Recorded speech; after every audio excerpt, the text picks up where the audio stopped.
लुटहारिया नदी बीच नैया हिलोर मार तारी हैया गोरी हिलोर मार तारी हैया गोरी हिलोर मार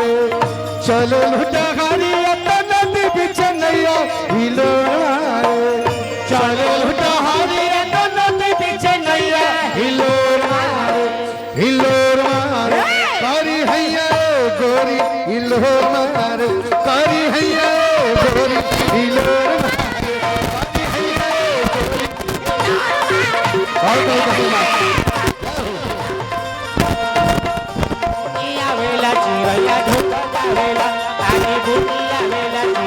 कमाया खुद पावा जाए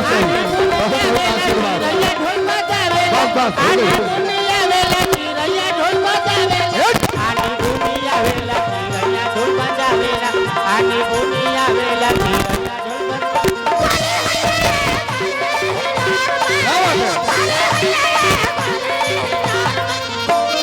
धनंजय बाबू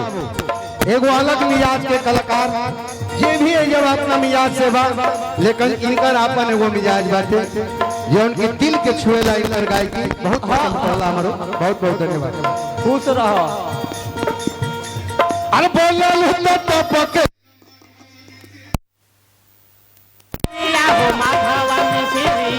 हसल तो फूल झरे गम कोले कोरिया बोलल तो टपकेला माधवा मिसिरिया हसल तो फूल झरे गम कोले कोरिया कनखी से तकल लगते हूँ जदुआ परोर मारो कनखी से तकल लगते हूँ जदुआ परोर मारो तारी हैया गोरी हिलोर मार तारी हैया गोरी हिलोर मार तारी हैया गोरी हिलोर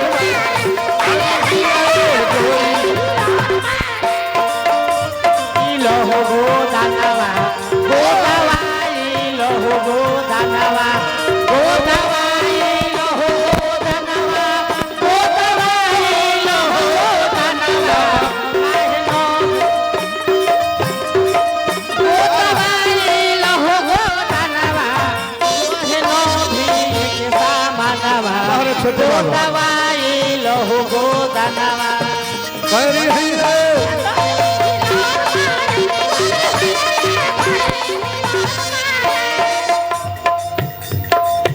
अरे देखी अच्छा लगे अब देखी छोटे बाबा है बाबू छोटे बाबा आज के ना हवन हमनी के दिल्ली रिकॉर्डिंग करे जाए जा ट्रेन में ऐनक आहू कौन रहे होता है फेयर एंड लवली मेकअप के सामान अबे गरीब में मेकअप के सामान नहीं है दूसरा चीज रुपया खातिर है उस जमाने से आज तक संबंध है और संबंध को निभाने वाले जीने वाले हमारे भाई छोटे बाबा गोपाल चाचा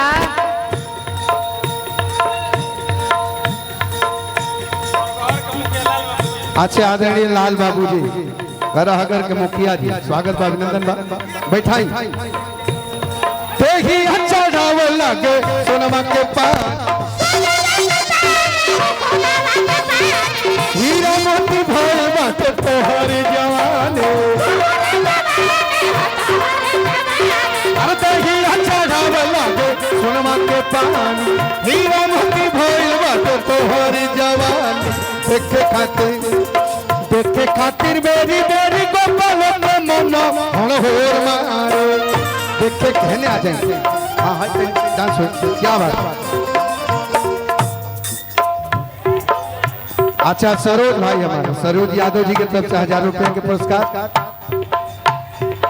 देखे खातिर बेरी बेरी गोपाल के मन होर मारो कारी हैया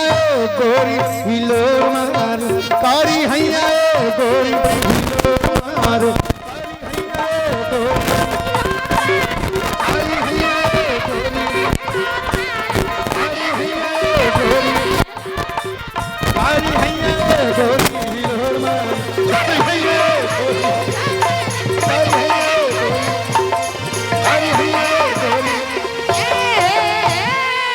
वाह। और देखिए हमारे भाई जी गोलू राजा के बाबूजी पिताजी हेलो बहुत